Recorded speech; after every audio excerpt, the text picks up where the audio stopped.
ইরানের সরকারকে ক্ষমতাচ্যুত করা এবং নিজের দেশের মাটিতে রাজনৈতিক অবস্থান মজবুত করার লক্ষ্য নিয়ে মার্কিন প্রেসিডেন্ট ডোনাল্ড ট্রাম্পের সঙ্গে যৌথ ফ্রন্ট গঠন করেছিলেন ইসরায়েলি প্রধানমন্ত্রী বেনিয়ামিন নেতানিয়াহু। মধ্যপ্রাচ্যের ভূরাজনীতি বদলে দেওয়ার মতো এক শক্তিশালী মার্কিন ইসরায়েল জোটের স্বপ্ন দেখেছিলেন তিনি। তবে বাস্তব পরিস্থিতি সম্পূর্ণ ভিন্ন রূপ নিয়েছে। ট্রাম্প এখন মধ্যপ্রাচ্যের যুদ্ধ থেকে নিজেকে গুটিয়ে নিতে চাইছেন। এতে তার সঙ্গে মুখোমুখি দ্বন্দ্বে জড়িয়ে পড়েছেন ইসরায়েলের ইতিহাসে দীর্ঘতম সময় ক্ষমতায় থাকা এই প্রধানমন্ত্রী। এদিকে লেবাননে ইসরায়েলের সামরিক অভিযান মার্কিন যুক্তরাষ্ট্রের শান্তিবাদী কৌশলের কারণে থমকে গেছে। কৌশলগত কারণে ইসরায়েলি কর্মকর্তারা প্রকাশ্যে সংযত আচরণ করলেও ট্রাম্প ও ইরানের মধ্যকার প্রাথমিক চুক্তিটি নিয়ে তাদের ভেতরের ক্ষোভ স্পষ্ট। একজন শীর্ষ ইসরায়েলি কর্মকর্তা একে ইসরায়েলের জন্য ভয়াবহ বলে আখ্যা দিয়েছেন।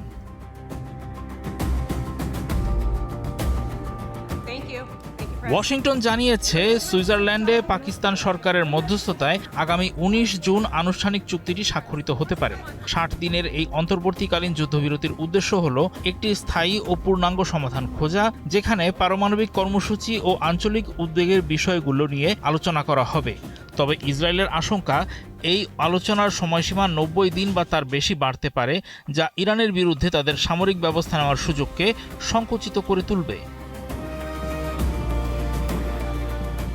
লেবাননের প্রতিরোধ গোষ্ঠীর বিরুদ্ধে অভিযান চালানো নিয়ে তীব্র মতবিরোধ তৈরি হয়েছে নেতানিয়াহু ও ট্রাম্পের মধ্যে। ট্রাম্প এমনকি এক ফোনালাপে বৈরুতে হামলার জন্য নেতানিয়াহুকে পুরোপুরি পাগল বলে তিরস্কার করেছিলেন। তবে নেতানিয়াহু সাফ জানিয়েছেন, লেবানন থেকে সেনা প্রত্যাহার বা দেশটির প্রতিরোধ গোষ্ঠীর বিরুদ্ধে পাল্টা ব্যবস্থা নেওয়ার স্বাধীনতা ইসরায়েল হাতছাড়া করবে না। সম্প্রতি এক সংবাদ সম্মেলনে নেতানিয়াহু স্বীকার করেছেন, ট্রাম্পের সঙ্গে তার নীতিগত মতপার্থক্য রয়েছে, তবে ইসরায়েলের নিরাপত্তা নিশ্চিত করাই তার মূল দায়িত্ব। আগামী অক্টোবরে ইসরায়েলে সাধারণ নির্বাচন অনুষ্ঠিত হওয়ার কথা রয়েছে। জনমত জরিপ অনুযায়ী এবারের ভোটে নেতানিয়াহুর পরাজয়ের জোরালো পূর্বাভাস মিলছে। একই সঙ্গে ইসরায়েলের নিরাপত্তার প্রতি ট্রাম্পের প্রতিশ্রুতি নিয়ে দেশটির জনগণের আস্থা ৬৪% থেকে কমে ৪১% নেমে এসেছে। অতীতে ট্রাম্পের সঙ্গে সুসম্পর্ককে পুঁজি করে নির্বাচন বৈতরণী পার হওয়া নেতানিয়াহু এবার বড় ধরনের রাজনৈতিক সংকটে পড়েছেন। পরিস্থিতি এখন এমন দাঁড়িয়েছে যে ৬০ দিনের মধ্যে এই চুক্তি ভেস্তে যাওয়া এবং নতুন করে যুদ্ধ শুরু হওয়াই এখন নেতানিয়াহুর রাজনৈতিক অস্তিত্ব রক্ষার একমাত্র ভরসা।